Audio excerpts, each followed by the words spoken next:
So where do you want to begin? Well, let's say we set up a small scale as a proof of concept. I mean, I can throw together a little flamethrower in a few minutes.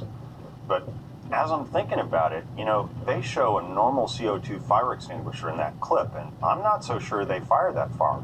Easy enough to figure out. We've got one downstairs. You can just throw up the gauge and see how far it propels. Okay.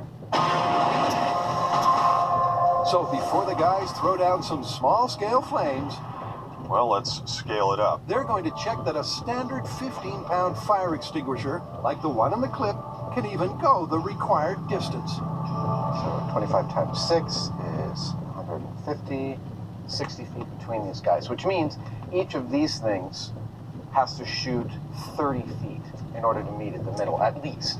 Yeah, at least. That's the mark to match. But first, here's Professor Savage for Firefighting 101. You should understand, there's nothing special about these. These are your standard issue, run-of-the-mill, what we call 15-pound CO2 fire extinguishers. CO2 means carbon dioxide, and that's what these are filled with. CO2 in a liquid form. And when you pull the pin and squeeze the lever, that CO2 comes out of a nozzle at the bottom of this cone, and it flashes to a gas. That CO2 gas comes out in a big smoky billow, creating a non-oxygenated environment where fire can't burn. The question we're concerned with is, will it actually fire out 30 feet? Honestly, I don't think so, but that's why we're doing this test. 3, 2, 1. I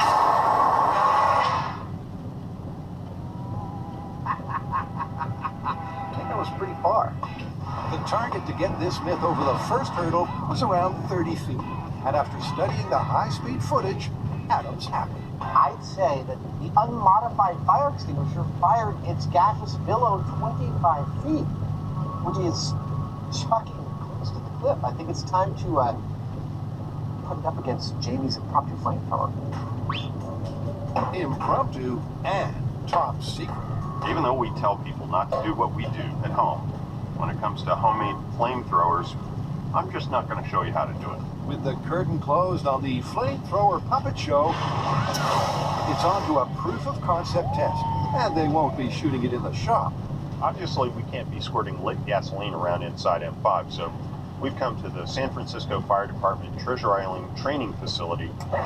I am ready to do battle with the Heineman. And we're going to do it here. But do what exactly? The whole point of this exercise is to see if my fire extinguisher can have any appreciable effect on Jamie's flamethrower. And to do it, he'll be wearing the full fireproof suit, or what he likes to call his dancing suit. How do you want to do this thing?